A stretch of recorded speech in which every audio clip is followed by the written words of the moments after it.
Nah, di sini program bayi tabung hadir sebagai bentuk ikhtiar. Bayi tabung bukan berarti menciptakan sesuatu yang bertentangan dengan kodrat, tapi justru menggunakan bantuan teknologi untuk mempertemukan sperma suami dan sel telur dari luar tubuh. Lalu hasilnya ditanamkan ke dalam rahim istri. Jadi semuanya tetap berasal dari mereka berdua, tidak melibatkan orang ketiga. Kalau dilihat dari agama dan etika, selama sperma dan ovum berasal dari pasangan yang sah dan tidak ada campur tangan pihak ketiga, maka proses ini diperbolehkan. Hal ini juga sejalan dengan pendapat banyak ulama, termasuk yang dijelaskan dalam buku Biotika Kedokteran dalam Perspektif Islam karya Prof. Dr. Arifin Hamid. Bahkan Majelis Ulama Indonesia MUI juga sudah mengeluarkan fakta bahwa bayi tabung diperbolehkan asal tetap dalam batas syar'i. Dari sisi kemanusiaan ini, banyak pasangan yang akhirnya bisa merasakan kebahagiaan sebagai orang tua setelah bertahun-tahun menunggu. Mereka tidak hanya merasa lebih lengkap sebagai keluarga, tetapi juga lebih secara batin.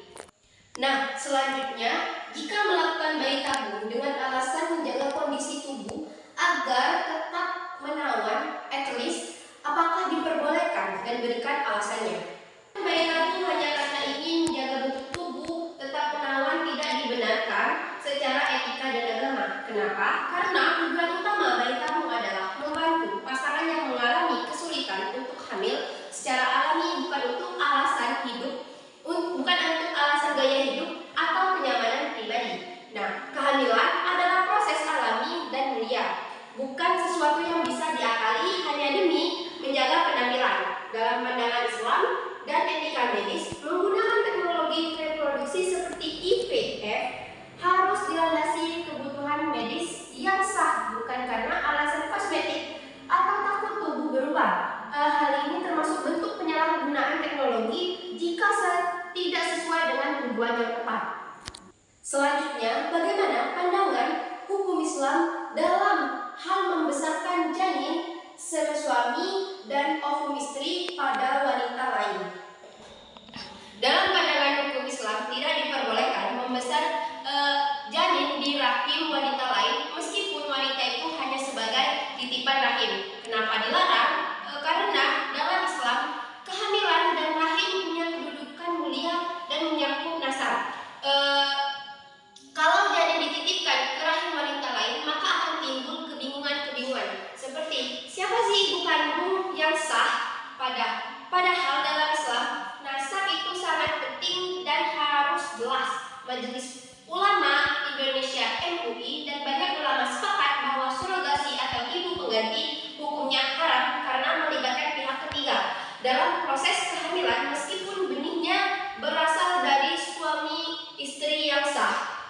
Soal nomor 2, Islam memperbolehkan poligami dengan jumlah wanita yang terbatas dan tidak mengharuskan umatnya melaksanakan monogami mutlak dalam artian seorang laki-laki hanya boleh beristri seorang saja dalam keadaan situasi apapun. Nah, poligami dilakukan sebagai jalan keluar untuk mengatasi penyaluran kebutuhan seks laki-laki supaya tidak bermaksiat atau zina yang dilarang Islam, atau sebab lainnya seperti mengurusi bidang usaha tertentu sehingga membutuhkan istri lebih dari seorang istri. Pertanyaannya, setujukah Anda dengan poligami? Jika setuju, berikan alasannya, dan jika tidak, berikan alasannya dengan argumentasi yang logis dan akademis dengan dilandasi sumber yang relevan.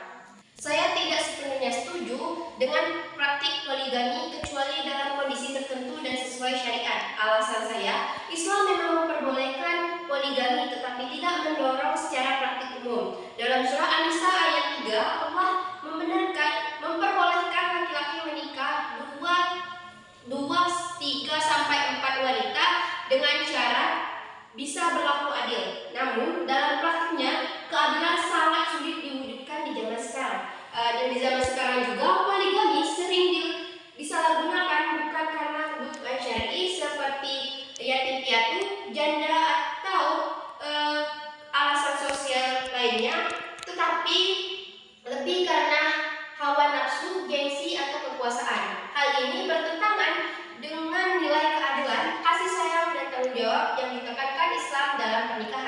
Banyak studi psikologi atau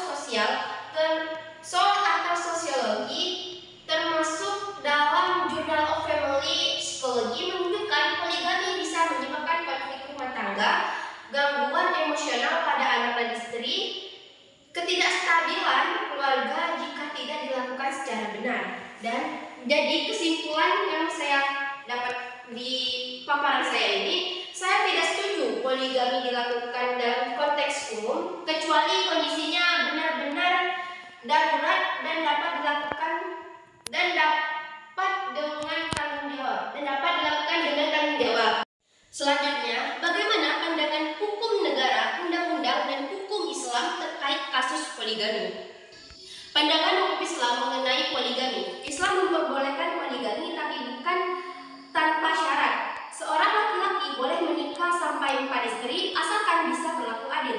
Kalau tidak bisa adil, lebih baik 1 istri saja seperti yang disebutkan dalam Quran Surah An-Nisa ayat 3. Jadi poligami itu boleh tapi bukan anjuran utama dan bukan untuk disalahgunakan.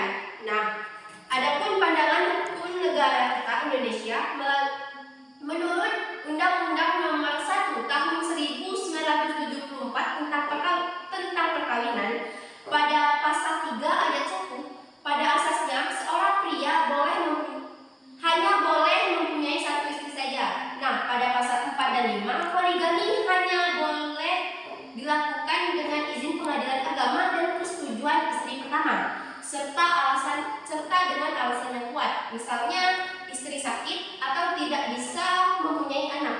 Negara kita tidak melarang yang namanya poligami, tapi mengaturnya dengan ketat lewat undang-undang perkawinan. Soal ketiga, aborsi atau abortus merupakan fenomena yang terjadi di lingkungan masyarakat sekarang dengan ragam alasan. Umumnya, aborsi dilakukan kalangan anak muda yang kehamilannya tidak dikehendaki, yang tidak melalui ikatan pernikahan yang sah, ataupun juga bisa dilakukan oleh pasangan suami istri yang sah dengan sebab terdesak atau darurat. Nah, pertanyaannya, berikan pandangan Anda terkait aborsi dan bagaimana pandangan para ulama terkait dengan hal tersebut. Pandangan saya tentang aborsi. Aborsi adalah tindakan menggugurkan kandungan sebelum janin itu lahir. Nah, dalam kehidupan masyarakat, aborsi sering dilakukan karena kehamilan yang tidak diinginkan, terutama kehamilan di luar nikah atau karena alasan darurat medis. Nah, adapun pandangan Islam dan ulama mengenai aborsi, mayoritas ulama sepakat bahwa aborsi itu haram dilakukan tanpa alasan syar'i, apalagi hanya takut, malu atau aib. Islam mengajarkan bahwa janin adalah makhluk hidup yang mempunyai hak untuk dilindungi. Jika usia kehamilan sudah 120 hari saat ruh ditiupkan, maka aborsi diharamkan secara mutlak kecuali jika nyawa ibu dalam bahaya. Terdapat dalam buku Wahba Az-Zuhaili Fikih Islam wa Adilatuhu sebelum 120 hari, sebagian ulama memperbolehkan dengan alasan medis yang kuat tetapi bukan untuk alasan sosial. Selanjutnya, bagaimana jika melakukan aborsi dengan terindikasi bahwa anak yang lahir nanti cacat? Apakah boleh atau haram? Berikan ketentuan hukumnya. Aborsi karena janin terindikasi cacat, boleh atau haram? Nah, dalam pandangan Islam, jika janin terindikasi cacat berat, misalnya tidak mempunyai otak, organ vital tidak berkembang, atau tidak akan bisa hidup lama setelah lahir, ulama memberi keringanan untuk aborsi, tapi dengan syarat. Yang pertama, kehamilan sebelum 120 hari atau 4 bulan. Aborsi boleh dilakukan jika hasil diagnosa medis kuat dan jelas dan didukung oleh dokter spesialis yang kompeten. Harus ada izin orang tua dan diputuskan secara berhati-hati, bukan karena takut repot. Nah, yang kedua ada usia kehamilan setelah 120 hari 4 bulan. Saat ruh sudah ditiupkan, aborsi haram kecuali jika nyawa ibu dalam bahaya serius. Cacat janin saja tidak cukup untuk menjadi alasan menggugurkan kehamilan pada saat ini. Jadi, aborsi karena janin cacat boleh dilakukan sebelum 120 hari asal ada alasan medis yang kuat dan disetujui oleh dokter ahli. Tapi setelah 120 hari, aborsi haram dilakukan kecuali nyawa ibu terancam. Islam tetap menghormati nyawa janin, tapi juga memberi ruang pada kasus yang sangat sulit. Selanjutnya, berikan solusi terbaik dari tindakan aborsi. Adapun solusi terbaik dari tindakan aborsi adalah pencegahan dan tanggung jawab. Nah, artinya jangan sampai aborsi jadi pilihan karena lalai dan atau malu.